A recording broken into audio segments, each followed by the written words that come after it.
ಇವತ್ತು ನೋಟ್ ಮಾಡ್ಕೊಳ್ಳಿ, ವಿದಿನ್ 2028 ಜನವರಿ ಒಳಗಡೆ ಪ್ರತಿ ಹಳ್ಳಿಯಲ್ಲಿ ಕೂಡ ಒಂದು RO ಪ್ಲಾಂಟು ನಮ್ಮಿಂದ ಆಗಿರುತ್ತೆ. ಆತ್ಮೀಯ ವೀಕ್ಷಕರೇ, ವೆಲ್ಕಮ್ ಟು ಆರಾಧ್ಯಾಸ್ ಟಿವಿ. ನಾನು ನಿಮ್ಮ ಸುನೀಲ್ ಆರಾಧ್ಯ.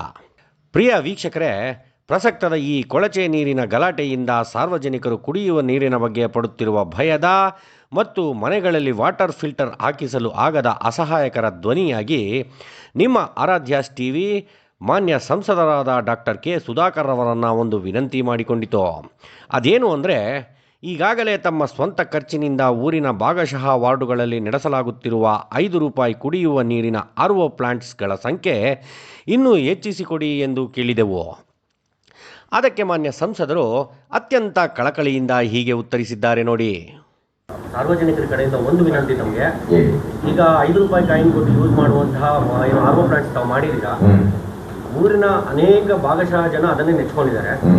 ಇನ್ನೂ ಒಂದಷ್ಟು ಓಪನಿಂಗ್ ಮಾಡಬೇಕಾಗಿರುವಂಥದ್ದು ಇದೆ ಅಂತೇಳಿ ಈಗ ಖಂಡಿತ ಮಾಡ್ತೀನಿ. ನಿಮಗೆ ಮೊನ್ನೆ ಕೂಡ ಹೇಳಿದ್ದೀನಿ, ಅದು ನನ್ನ MP ಆಡಿರ್ಬೋದು, ವೈಯಕ್ತಿಕವಾಗಿ ನಡೆಸ್ತಾ ಇರ್ತಕ್ಕಂಥ ನಮ್ಮ ಚಾರಿಟೇಬಲ್ ಟ್ರಸ್ಟ್ ಇರ್ಬೋದು, ಮತ್ತು CSR ಅನುದಾನದಲ್ಲಿ ಕೆಲವು ಸಂಸ್ಥೆಗಳ ಜೊತೆ ನಾನು ಒಡಂಬಡಿಕೆ ಮಾಡಿಕೊಂಡು ಈ ಕ್ಷೇತ್ರದಲ್ಲಿ, ನಮ್ಮ ಚಿಕ್ಕಬಳ್ಳಾಪುರ ಕ್ಷೇತ್ರದಲ್ಲಿ ಪ್ರತಿಯೊಂದು ಗ್ರಾಮಕ್ಕೂ ಕೂಡ ಇವತ್ತು ನೋಟ್ ಮಾಡ್ಕೊಳ್ಳಿ, ವಿದಿನ್ 2028 ಜನವರಿ ಒಳಗಡೆ ಪ್ರತಿ ಹಳ್ಳಿಯಲ್ಲಿ ಕೂಡ ಒಂದು RO ಪ್ಲಾಂಟು ನಮ್ಮಿಂದ ಆಗಿರುತ್ತೆ.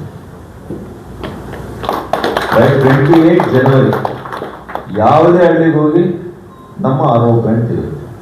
ಹಾಗಾಗಿ ಈ ಕ್ಷೇತ್ರದವರೆಗೂ ಕೂಡ ಇವರು 2ನೇ ಹಂತದ್ದಾದ್ರೂ ಕೊಡ್ಲಿ, 3ನೇ ಹಂತದ್ದಾದ್ರೂ ಕೊಡ್ಲಿ, ಈ ನೀರಿನಿಂದ ಅವರ ಜೀವ ಉಳಿತದೆ. ಅವರು ಆರೋಗ್ಯವಾಗಿರ್ಲಿಕ್ಕೆ ನನ್ನ ಪ್ರಯತ್ನ ನಾನು ಏನು ಮಾಡಬೇಕು, ನನ್ನ ಜನತೆ ನಾನು. ಮಾನ್ಯ ಸಂಸದರೇ, ರಾಜಕಾರಣ ಅನ್ನೋದನ್ನು ಪಕ್ಕಕ್ಕಿಟ್ಟರೆ ಡಾಕ್ಟರ್ ಕೆ ಸುಧಾಕರ್ ಎಂಬ ನಾಯಕ ಜನಪರ ಕಾಳಜಿಯುಳ್ಳ ನಾಯಕ ಮತ್ತು ದೂರದೃಷ್ಟಿಯುಳ್ಳ ನಾಯಕ ಎಂಬ ಮಾತನ್ನು ಕ್ಷೇತ್ರದ ಎಲ್ಲ ಜನರ ಮನಸ್ಸುಗಳಲ್ಲಿ ಹಚ್ಚೆ ಹಾಕಿಸಿಬಿಟ್ಟಿದ್ದೀರಿ. ನಿಮ್ಮ ಈ ಜನಪರ ಕಾಳಜಿಗೆ, ದೂರದೃಷ್ಟಿಗೆ ಕ್ಷೇತ್ರದ ಎಲ್ಲ ಜನರ ಕಡೆಯಿಂದ ಹ್ಯಾಟ್ಸ್ ಆಫ್. ವಂದನೆಗಳೊಂದಿಗೆ ಸುನೀಲ್ ಆರಾಧ್ಯ.